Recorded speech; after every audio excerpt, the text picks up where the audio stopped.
बिस्मिल्लाहिर्रहमानिर्रहीम। Dear students, अस्सलाम वालेकुम। पिछले लेक्चर में हमने चैप्टर नंबर 4 स्टार्ट किया था, जिसमें हमने work done by a constant force पढ़ा था।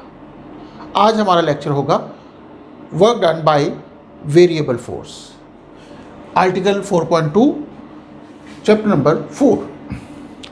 अब वेरिएबल फोर्स का वर्क डन कैसे कैलकुलेट करेंगे, उसके लिए हमें पिछले लेक्चर का सहारा लेना पड़ेगा, जिसमें हमने work done by a constant force पढ़ा था। हमने पढ़ा था कि अगर फोर्स कांस्टेंट हो तो उस सूरत में वर्क डन बराबर होगा F D cos of theta, या एफ डॉट डी हम इसको कह रहे थे। अब ये बाय कांस्टेंट फोर्स की बात हो रही है। लेकिन अगर फ़र्ज़ करेंगे कि ऐसी सिचुएशन है जिसमें वर्क हो रहा है लेकिन फोर्स मुसलसल तब्दील हो रही है। अब फोर्स के चेंज होने की वजह क्या हो सकती है? फोर्स के चेंज होने की वजह ये हो सकती है कि उसकी डायरेक्शन तब्दील हो रही हो। फोर्स के चेंज होने की वजह ये हो सकती है कि उसकी मैग्नीट्यूड तब्दील हो रही हो, या बाज़ औक़ात दोनों ही तब्दील हो रही हो। तो ऐसी सूरत में हम उसको वेरिएबल फोर्स का नाम देंगे। अब अगर वेरिएबल फोर्स की मदद से जो वर्क हो रहा हो उसको हमने कैलकुलेट करना हो तो हमें क्या स्ट्रेटजी अपनाना होगी। तो इसके लिए बड़ा आसान सा काम ये है कि हम इस तरीके से वेरिएबल फोर्स को डिवाइड करें, उसको इंटरवल्स में वर्क डन को कैलकुलेट करें कि हर इंटरवल में फोर्स कांस्टेंट आ जाए। मसलन हम एग्जांपल के तौर पे लेते हैं कि हमारे पास एक पाथ है। लेट्स से कि this is the path on which a body move from A to B with the help of force, और वो फोर्स मुसलसल अपनी डायरेक्शन और मैग्नीट्यूड तब्दील कर रही है। हम ये एज्यूम कर लें कि यहाँ पे फोर्स F1 लग रही है, इस जगह पे फोर्स F2 लग रही है, यहाँ पे फोर्स F3 लग रही है। इसी तरीके से मुख्तलिफ जगहों पे फोर्स की वैल्यू, डायरेक्शन, मैग्नीट्यूड डिफरेंट है।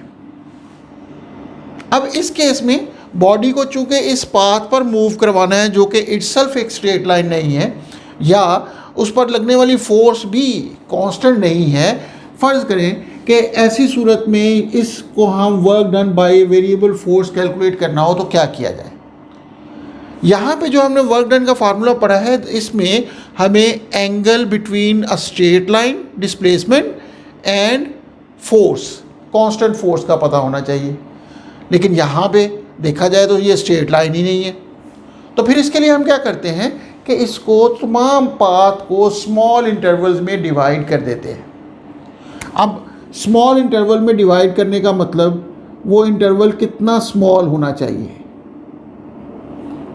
अब ये इंटरवल इतना स्मॉल होना चाहिए कि इसके दरमियान दो एंड्स के दरमियान या दो एक्सट्रीम्स के दरमियान स्ट्रेट लाइन आ जाए, और वहाँ पे जो भी फोर्स लग रही हो उसको हम F1, F2, F3 and so on कहें।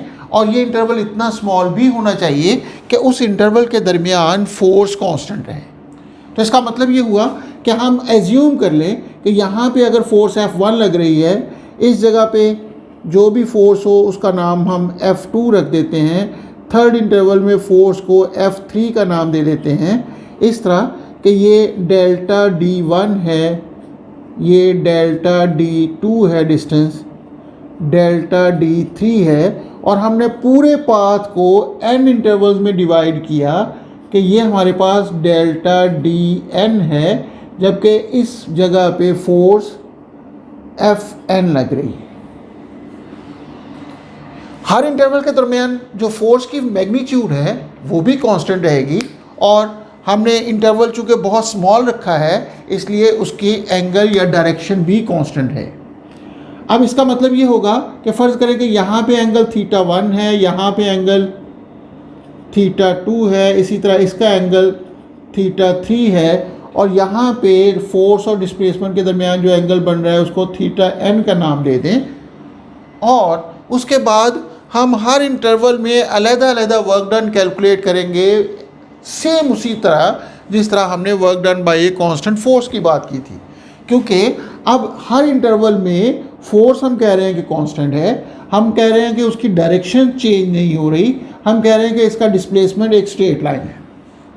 तो इसका मतलब ये हुआ कि हम अगर वर्क डन डेल्टा W1 करना चाहें, यानी फर्स्ट इंटरवल में वर्क डन करना चाहें, तो वो आ जाएगा F1 delta D1 cos theta 1। इसी तरह सेकेंड इंटरवल में F2 delta D2 cos theta 2।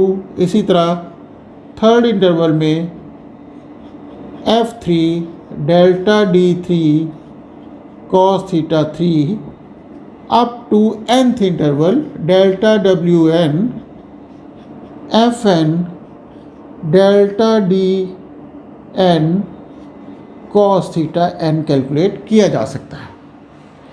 अब इस तमाम वर्क्स जो हमने अलग-अलग इंटरवल में किया, अब चूंकि वर्क एक स्केलर क्वांटिटी है, और जब वर्क एक स्केलर क्वांटिटी है तो अरिथमेटिकली हम इन तमाम को ऐड कर सकते हैं to get the total work done.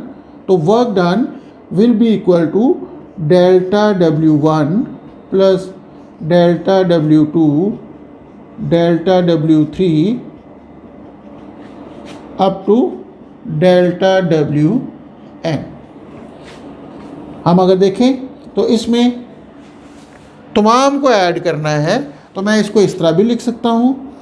चलें पहले एक लाइन लिख लेते हैं, F1 delta D1 cos theta 1 plus F2 delta D2 cos theta 2, और इसी तरह up to FN cos theta n delta DN। ये हमारे पास रिजल्ट आ जाएगा। अब इसको समेशन फॉर्म में अगर लिखना चाहें तो this can be written as sigma Fi cos theta i delta DI। मैंने जस्ट F1 cos थीटा 1 को इकट्ठा लिखा, F2 cos थीटा 2 को इकट्ठा लिखा, FN cos थीटा n को इकट्ठा लिखा, ताकि हमारे पास थोड़ा सा वो जो हमने शुरू में लिखा था F cos theta into D, वो कॉन्सेप्ट सामने आ सके। अब I की वैल्यू चेंज हो रही है 1 से n तक। ये जो सिग्मा है या समेशन साइन होता है, इसका मतलब ये होता है कि ये मुख्तलिफ टर्म्स को ऐड करना चाह रहे हैं हम, इस तरह कि I की वैल्यू पहले 1 रखेंगे, F1 cos theta 1 delta D1 पहली टर्म आ जाएगी, फिर सिग्मा की वजह से प्लस साइन आएगा, F2 cos theta 2 delta D2 दूसरी टर्म आ जाएगी, तीसरी चौथी, और कहाँ तक जाएगी, अप टू n। तो ये हमारे पास टोटल वर्क डन हो जाएगा बाय द वेरिएबल फोर्स। अब जो हम work done by the variable force calculate कर रहे हैं, उसमें हमारे पास जितना ये डिस्प्लेसमेंट स्मॉल होता जाएगा, ये ज़्यादा प्रिसाइज होती जाएगी। ये आगे हम अभी देखते हैं कि ये कैसे प्रिसाइज होगी। अगर ग्राफिकली हम वर्क डन कैलकुलेट करते हैं, तो इसमें हमने देखा था कि हमारे पास जो ग्राफ हासिल होता था वो कुछ इस तरीके से हासिल हो रहा था कि एक स्ट्रेट लाइन हासिल हो रही थी। ये हमारे पास F cos थीटा था या फोर्स थी, और ये हमारे पास डिस्प्लेसमेंट था। तो इसके नीचे जो एरिया आता था, इसको हमने वर्क डन के बराबर कहा था, अगर ये कांस्टेंट फोर्स की बात हो रही है। लेकिन अगर ये वेरिएबल फोर्स है तो उस सूरत में ग्राफिक स्ट्रेट लाइन तो हो नहीं सकता, क्योंकि F cos थीटा की वैल्यू हर पॉइंट पर चेंज हो रही है। फ़र्ज़ करें कि अगर हम फोर्स डिस्प्लेसमेंट ग्राफ प्लॉट करें इस तरह कि ये हमारे पास x एक्सिस के अलॉन्ग डिस्प्लेसमेंट हो, y एक्सिस के अलॉन्ग F cos थीटा को रिप्रेजेंट कर दें, तो उस सूरत में एज्यूम कर लें कि ये हमारे पास कुछ इस तरीके से ग्राफ हासिल हो गया, जिसमें फोर्स की वैल्यू हर पॉइंट पर चेंज हो रही है। जैसे कि यहाँ पे था तो straight line horizontal straight line थी, लेकिन यहाँ पे चूँकि फोर्स की वैल्यू यहाँ पे और होगी, यहाँ पे और होगी, यहाँ पे हर जगह पे डिफरेंट है, तो हमारे पास ग्राफ स्ट्रेट लाइन नहीं होगा। अब अगर हम यहाँ पे वर्क डन कैलकुलेट करना चाहते हैं तो इसके नीचे एरिया कैलकुलेट करना पड़ेगा। अब एरिया अगर कैलकुलेट करना चाहते हैं तो फिर मसला वही है कि वो F into D cos theta वाला फार्मूला वहाँ डायरेक्ट तो अप्लाई हो नहीं सकता, क्योंकि it will not be a rectangle. मैं अगर सपोज करें कि ये एरिया कैलकुलेट करना है तो ये रेक्टेंगल तो है नहीं। तो अब हम एक और काम करते हैं, हम इसको स्मॉल इंटरवल्स में इस तरह डिवाइड करते हैं कि ये हमारे पास स्मॉल इंटरवल की सूरत में एज्यूम कर लेते हैं कि हमने स्मॉल रेक्टेंगल्स बना लिए, यानी पूरे एरिया को हमने डिवाइड कर दिया इनटू स्मॉल रेक्टेंगल्स। इस तरह कि ये एक रेक्टेंगल आ गई, दूसरी रेक्टेंगल आ गई, तीसरी, चौथी, पांचवी,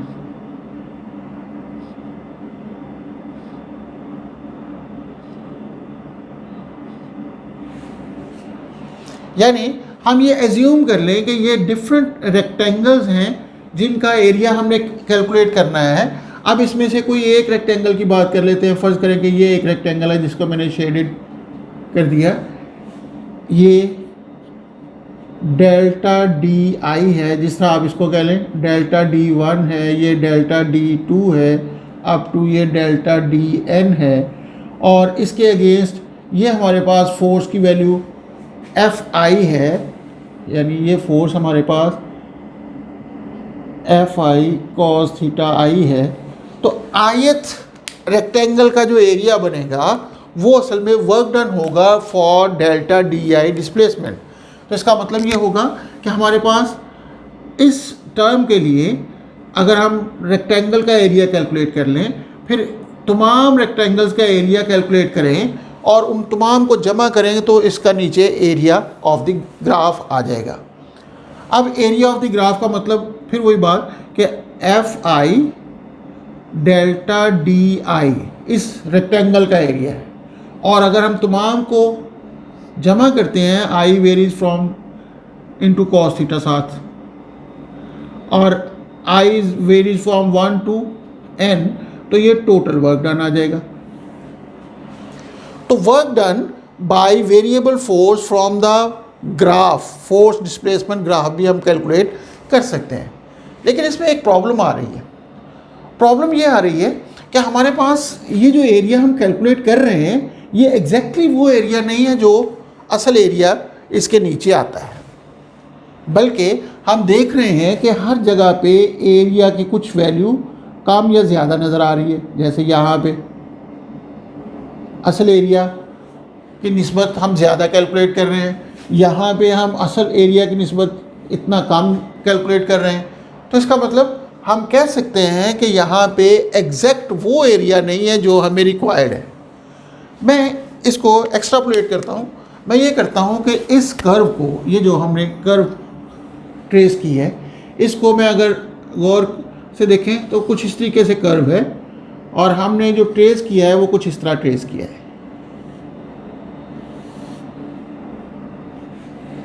यानी हम ये कह सकते हैं कि जो एरिया हम कैलकुलेट कर रहे हैं ये उसका एक्स्ट्रा पोर्शन आ रहा है जो हमें रिक्वायर्ड नहीं था, लेकिन यहाँ पे हमें मिल रहा है।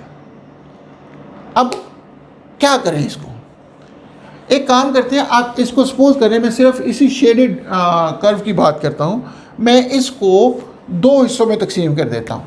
इस पूरी कर्व को एक हिस्से की बजाय अब मैंने इसका दो हिस्से कर दिए, यानी इस डेल्टा डी आई को मैंने स्मॉल कर दिया, हाफ कर दिया। क्या फ़ायदा हुआ? फ़ायदा ये हुआ कि अब मेरे पास जो एक्स्ट्रा एरिया इसमें हासिल होगा दोनों की सूरत में, वो ये होगा जो इसके नीचे होगा, यानी ये वाला हिस्सा इसमें से ख़त्म हो गया। पहले जो एरर या डिफरेंस आ रहा था असल का मेजर्ड वैल्यू से, वो यहाँ तक था, ये उसमें शामिल था, ये हिस्सा भी उसमें शामिल था। लेकिन अब क्या हुआ कि जैसे ही मैंने इसको दो हिस्सों में तकसीम किया, ये हिस्सा हमारी मेजरमेंट से निकल गया। इसका मतलब ये अब असल आंसर के ज़्यादा करीब आ गया है। मैं एक काम करता हूँ, इसको मज़ीद दो हिस्सों में तकसीम करता हूँ, इसको भी दो हिस्सों में तकसीम कर देता हूँ। जब मैं इसको दो हिस्सों में तकसीम करूँगा तो ये और इसी तरह। गौर करें कि अब ये हिस्सा भी हम निकाल देंगे, ये हिस्सा भी निकाल देंगे, यानी पहले की निस्बत जो कि शुरू में था, ये जो हिस्सा हमें नज़र आ रहा है फालतू, ये वो हिस्सा है जो पहले मेजरमेंट में आ रहा था, लेकिन जैसे ही हमने इसको स्मॉल पीसेस किया तो ये असल के करीब आ गया। इसका मतलब ये होगा कि हम इसको जितना स्मॉल करते जाएंगे हमारे पास रिज़ल्ट असल के और करीब आता जाएगा। इट मीन्स कि अगर हम if delta D approaches to zero, गौर करें कि जैसे जैसे ये छोटा होता जा रहा है ये असल लाइन के करीब आता जा रहा है। इसका मतलब क्या होगा कि जब डेल्टा डी ज़ीरो के करीब आ जाएगा तो हमारे पास जो रिज़ल्ट आएगा वो कुछ इसी तरह का ही आ जाएगा। यही असल में वो एरिया, टोटल एरिया आ जाएगा बगैर किसी फालतू एरिया के। जब delta D approaches to zero हो जाएगा तो हम कह सकेंगे कि उस वक़्त डी और एफ कॉस थीटा का जो ग्राफ होगा वो work done by the variable force की ट्रू पिक्चर पेश करेगा। तो इसका मतलब ये हुआ कि हम जितना इंटरवल स्मॉल लेते हैं हमारा आंसर उतना प्रिसाइज होता है। तो हम फिर लिख सकते हैं कि ये work done actual work done के बहुत करीब हो जाएगा जब लिमिट ले लेंगे, limit delta D approaches to zero sigma F I cos theta I delta di, where I varies from 1 to n.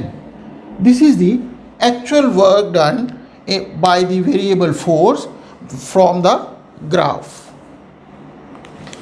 Hope आप लोगों को ये हिस्सा work done by variable force कैसे कैलकुलेट करते हैं समझ आ गया होगा। अगर इसमें कोई कन्फ्यूजन हो तो आप कमेंट बॉक्स में जाके इसके बारे में पूछ सकते हैं। अगली वीडियो तक के लिए अल्लाह हाफिज़।